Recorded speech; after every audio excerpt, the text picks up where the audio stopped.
नमस्कार दोस्तों, आज की अपनी इस वीडियो में हम जानेंगे पूजन सामग्री यानी कि दीपावली की जो भी पूजन सामग्री होती है, जिस चीज की हमें पूजा के दौरान जरूरत पड़ने वाली, वो सब कुछ बताएंगे। दीपावली का पर्व हो या फिर धनतेरस का, सभी को अपने सामर्थ्य के अनुसार ही पर्व को मनाना चाहिए। इस वीडियो में जो बहुत आवश्यक सामग्री है, जिसका विधान शास्त्रों में भी बताया गया, वही जानकारी मैं आपको आज देने वाली हूँ। इनमें से अगर कोई चीज आपके पास ना हो तो आप अपने मन में भाव करके पूजा कर सकते हैं। आपको चाहिए होगी एक चौकी, क्योंकि दीपावली की पूजा हम अलग चौकी लगाकर ही करते हैं। उस पर लाल या पीला वस्त्र बिछा लें। इस दिन मिट्टी के भगवान गणेश और माता लक्ष्मी की प्रतिमा रखी जाती है। धातु की प्रतिमाएं हैं तो आप उन्हें ही शुद्ध जल और पंचामृत से स्नान कराएं और उन्हें चौकी पर विराजित करें। अगली सामग्री है मिट्टी के दिए। आप चाहें तो इस दिन मिट्टी के दिए ले आएं, चाहे वो डेकोरेशन वाले दिए आते हैं सुंदर सुंदर कलर करे हुए, आप वो भी ला सकते हैं। साथ में एक बड़ा दीपक जरूर से चाहिए। बड़ा दीपक माता लक्ष्मी के समीप जलाया जाता है। उसे तेल या फिर घी से आप भर सकते हैं, जो रात भर माता के सामने जलता है। आपको एक बड़े से मिट्टी वाले दीपक की आवश्यकता होगी। इस दिन पंचदीप भी जलाए जाते हैं। बाकी के जो दिए होते हैं तो घर में आप कहीं भी सजा सकते हैं। तो जो 5 दिए होते हैं वो चौकी के आसपास या फिर चौकी पर ही रखकर जलाए जाते हैं। दिए में रखने के लिए आवश्यकता होगी आपको बाती। मार्केट में आप सभी को ये रेडीमेड बातियां मिल जाएंगी। अगर आपके पास समय है तो कॉटन लेकर के आप बातियां खुद से बना सकते हैं। वहीं पूजा में आप थोड़े से धान रखेंगे, थोड़े चने रखेंगे काले वाले, साबुत मूंग रखेंगे और धनिया भी रखना है। वहीं साबुत चावल जो कि बिल्कुल भी चेक कर ले टूटे फूटे ना हो। पूजा में टूटे हुए चावलों का प्रयोग नहीं किया जाता है। साथ ही में यहाँ पर थोड़े से गेहूं भी रखें। बाजरा या फिर कोई और अनाज हो आप वो भी रख सकते हैं। पूजन सामग्री में धनिया आप ज्यादा क्वांटिटी में रखें। धनिया आप इसलिए ज्यादा रखें कि हो सकता है आपको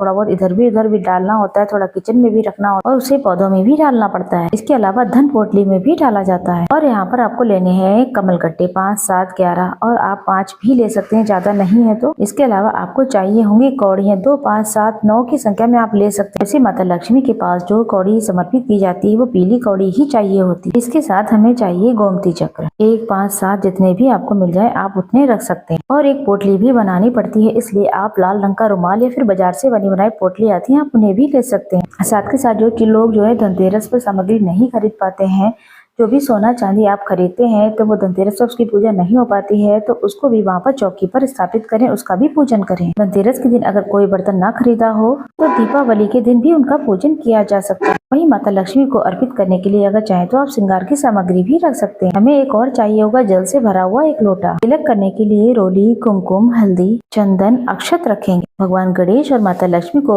अर्पित करने के लिए कलावा भी रखेंगे। वहीं गणेश भगवान को जनेऊ भी अर्पित किया जाता है। धूप बत्ती की भी आवश्यकता होगी। साथ में मंदिर में चढ़ाने के लिए कुछ दक्षिणा भी रखें, कपूर रखें, लौंग का जोड़ा रखें। वहीं दीपावली की पूजा जो है बिना खील बतासों के तो अधूरी होती है। खील माता लक्ष्मी को अति प्रिय है, इसलिए खील अवश्य से रखें। वहीं बतासे भी आवश्यक होते हैं, क्योंकि माता लक्ष्मी को बतासे भी बहुत प्रिय है। वहीं यहाँ पर थोड़ी सी मिश्री भी रखें, क्योंकि माता लक्ष्मी को मिश्री भी बहुत प्रिय है। बाद आपको तब शुद्ध मिठाई यहाँ पर अगर घर पे बना सकते हैं तो घर पर बना ले। अगर बेसन के लड्डू और बूंदी के लड्डू बनाना चाहें घर में तो आप वो भी बना सकते हैं। जो भी आप मिठाइयों का भोग लगाएं, शुद्धता का पूरी तरीके से ध्यान रखें। और वैसे इस मौसम में जो फल आ रहे हैं उन फलों को भी लाएं, उसका भी भोग लगाएं। वहीं आज के दिन पान के पत्ते भी हमें जरूरी होते हैं। भगवान गणेश और माता लक्ष्मी को पान के पत्ते भी अर्पित किए।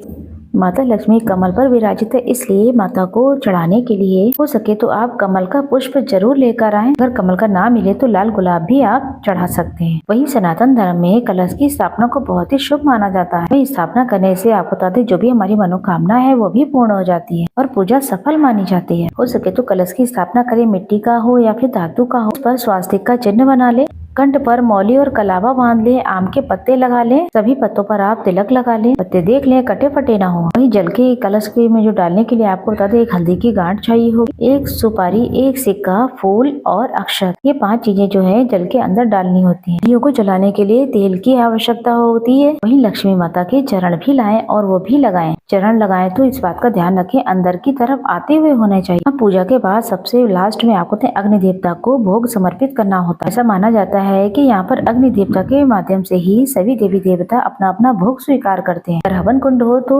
आप स्वयं से कर सकते हैं या फिर पंडित जी को भी बुला सकते हैं। तो आप मिट्टी का एक छोटा सा पात्र ले लें, इसमें आप हवन सामग्री डालें, थोड़ा कपूर रखें, घी डालें या फिर जो भी आपने मिठाइयाँ रखी हैं, खीर, बतासे और जो भी चीजें हैं वो सारी चीजें हवन में डालकर अग्नि देवता के माध्यम से आप देवी देवताओं को समर्पित करें। अगर मिट्टी का बड़ा दिया मिल जाता तो ठीक है, नहीं तो हवन कुंड ले लीजिए। धनतेरस के दिन जो लोग झाड़ू का पूजन ना कर पाए हैं वो दीपावली वाले दिन भी झाड़ू की पूजा कर सकते हैं। झाड़ू की पूजा कैसे की जाती है वो सारी वीडियो हमारे चैनल पर है, देख सकते हैं। वही जिसकी जैसी सामर्थ्य हो वैसी सजावट करें, उसी हिसाब से सामान लाएं, पूजा करें, त्योहार मनाएं। इनमें से जो भी चीजें जो है कम या ज्यादा लगे आपको सामर्थ्य के अनुसार